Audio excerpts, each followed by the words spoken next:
stretch. Hasn't this been a great presentation? Yeah. I'm Daniel Fiverson, and for those of you who don't know me, I'm an evolutionary astrologer here in Santa Fe. I want to preface my talk today by saying that I'm here today to talk about relationship, not because I'm good at it.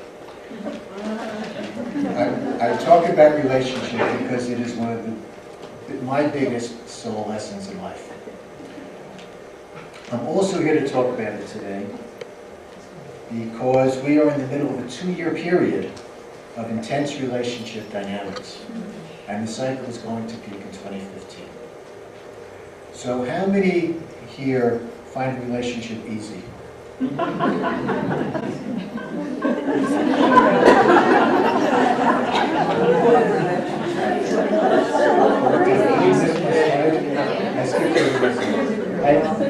I thought maybe at this point in today's talk we'd need a little bit of comic relief. So I just kind of put this in, just kind of lift us all up a bit. I had to have at least one political comment. So today I want to touch on the themes of what's happening right now and what kinds of choices we might have going forward.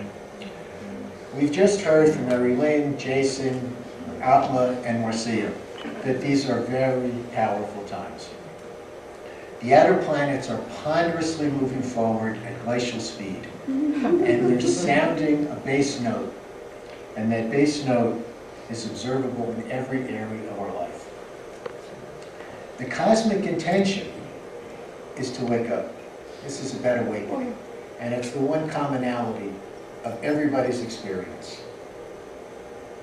New paradigms are forming, and at the heart, no pun intended, of these new paradigms is relationship. Relationship is self-actualization ground zero. This is our interface with the world. Now, by relationship, I'm not talking about joint bank accounts and joint tax returns. I'm talking about heart and soul.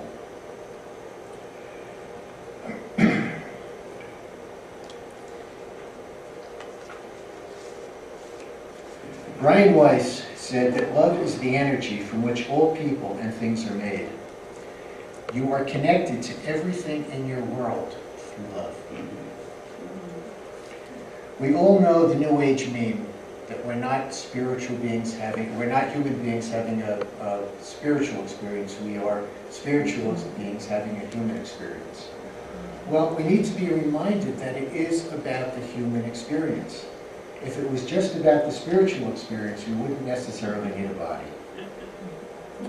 Emotions are at the core of that human experience. Elizabeth Kubler-Ross said that there are only 2 emotions, love and fear, and the core emotion is love. We don't find love. The only place we can find it is within us. Paul Coelho, if somebody wants to correct me and tell me exactly how to pronounce his name. It's like an N-A-H in Portuguese. Say it. Cornello. Cornello. Because it's an N-A. H is like having. Thank you. Love is not to be found in someone else, but in ourselves. We simply awaken it. But in order to do that, we need the other person. The universe only makes sense when we have someone to share our feelings with. Over time, and I use the word in its broadest metaphysical sense, we have all been abused, abandoned, and betrayed. We become afraid to love. The archetypes of Venus and Mars thread throughout human history, throughout our experience. Venus is the oldest known deity. She was worshipped as 3 goddesses, Inanna, Astarte, and Ishtar, as early as Sumerian times. Venus is the personification of everything that is yin. She is fertility, nature, beauty, and love.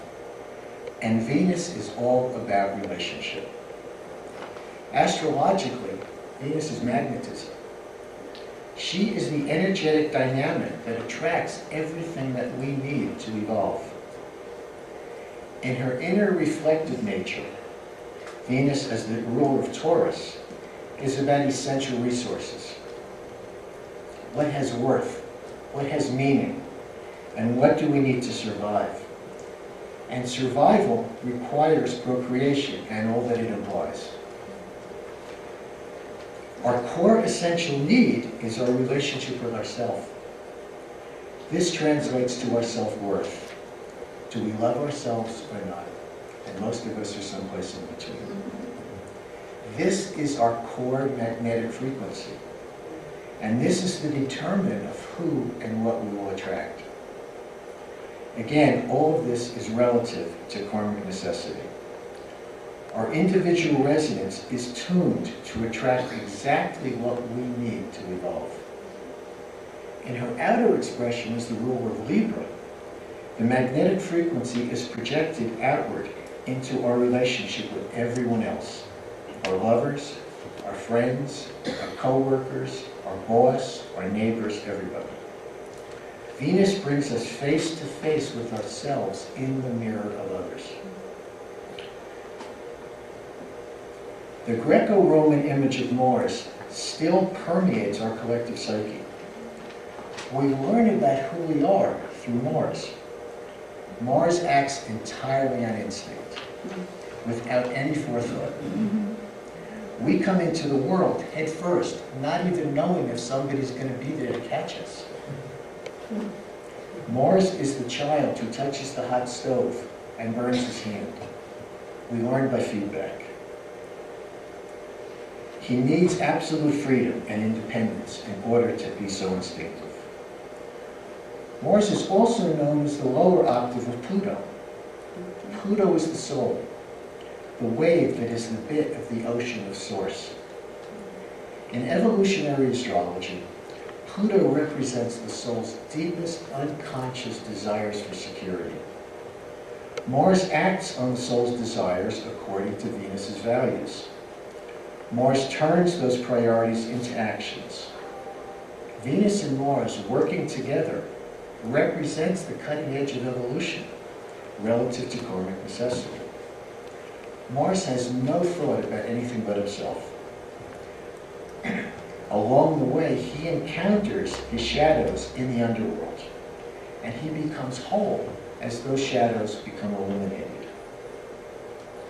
So here they are, cosmic lovers dancing with the stars.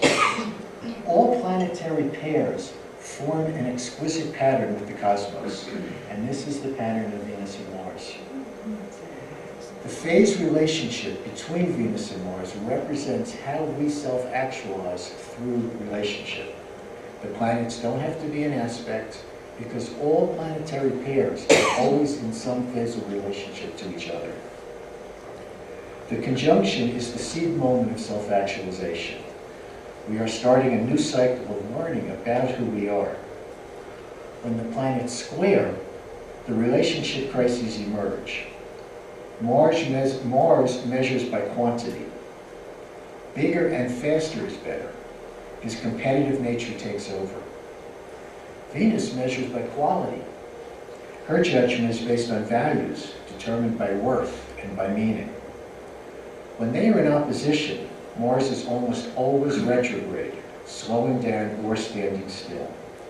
This is Mars' passage through the underworld. His vulnerability is revealed to Venus, and his light is bright. The cycle is re-energized, and the magnetic attraction increases and draws the lovers towards one another again. According to Jeffrey Wolf Green, we have been with 90% of the people in our lives before. Relationships start off on a high note. When the honeymoon is over, the issues emerge and it gets hard. At that point, many relationships end. These are the squares. The square aspect is a crisis, but the intention is resolution, not conflict. The necessity is to acknowledge that there is a deeper reason for being together, and then working to find out what that deeper reason is as a couple and individually. We go around and around, lifetime after lifetime, caught in a web that we can't see. Our love is expressed conditionally. I will love you if. We habitually repeat the story over and over again. You did this to me, and I didn't do this for you. This is the karma myth pattern. Marianne Williamson describes relationship as the container for love. Right now, Neptune in Pisces is working to dissolve everything that stands between love and us. Forgiveness and compassion, Neptune, awakens love. Love creates the safe space for each partner to heal and to grow. The ideal relationship is not where we find someone to complete us. The ideal relationship is the one in where each partner has the space to complete themselves. Edgar Cayce said that a soulmate is an ongoing connection with another individual that the soul picks up again in various times and places over lifetimes. We are attracted to another person at a soul level, not because that person is our unique complement, but because by being with that individual, we are somehow provided with an impetus to become whole ourselves. This is the true definition of soulmates. Two souls who have a contract to grow together spiritually. So why are we talking about this now? It's because, as we have seen, this is a time of major evolutionary transformation. Venus and Mars join together roughly every 2 years. Approximately every 18 years, Venus and Mars have conjoined 3 times within 9 months. The 9 months synchronistically also coincides with the human gestation period. 2015 is one of those years. At the middle conjunction, Venus is always retrograde. There will be 3 celestial kisses next year, on February 22nd at 1:47 Aries, September 1st at 14:55 Leo, and that will be with Venus retrograde, and November 3rd at 24:11 Virgo. Venus will retrograde from July 25th to September 6th.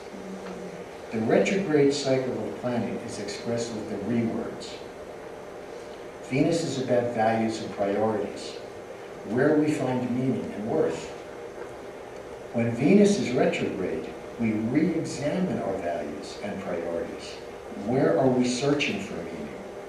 All relationships come under the magnifying glass. Are our essential needs being met? What do we need to survive? And what do we need to thrive? At the time of the middle conjunction, Venus will be moving very slowly, just about to stand still. The retrograde energies will be at their peak. This is the chart of September 1st. This is the middle conjunction. I'm not going to use that because I don't want to get too much into technicality here. I just want to walk through it. We have Sun in Virgo, and relative to Mercury conjunct the North Node,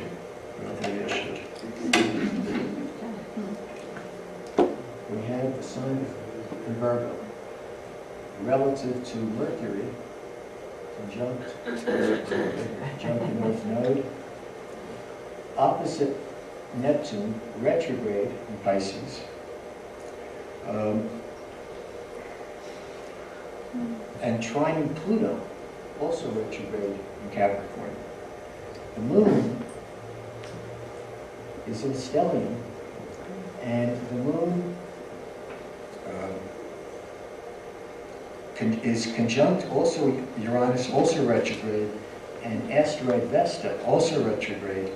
And this stellium forms a grand trine with the conjunction of Venus and Mars and Pallas in Sagittarius. And it also squares Pluto. So what does this mean? In a nutshell, this is about forgiving our faults and imperfections of ourselves and others, and to find unconditional love for ourselves and others. It's the time to find the courage to open an honest and authentic dialogue about unresolved relationship issues. This is a time of radical individuation. We must step out of our comfort zones. In addition, the lunar nodes, which is our evolutionary axis, are nearing the end of their backward journey through Aries and Libra, where they have been since February of 2014 and will remain until November of next year. This Venus-Mars event is the finale of almost 2 years of intense relationship energy. This will impact us for years to come. Venus and Mars are the ground zero of our lives. Relationship is the theater of self. This is where we connect with others, and through them, the world, in order to create ourselves. This is where the rubber meets the road. James Hillman called this growing down. We grow down into our bodies, and then outward through our connection to the world. All of the outer planet dynamics that we heard about today filter through this point. This is the playing field. This is where the action is. There is a great potential right now to make different, more conscious choices. This series of 3 conjunctions will be a powerhouse event. The potential of all this energy is to facilitate soul growth, to self-actualize according to new priorities, and to awaken. The veil is lifted and we can connect with love and forgiveness and the compassion within us. We can surrender to unconditional love.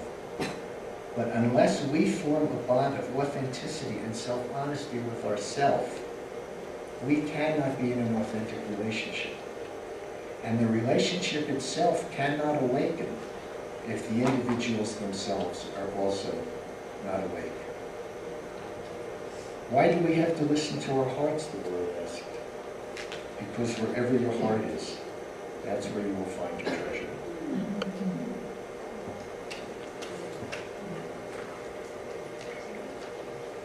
So we're going to have a Q&A.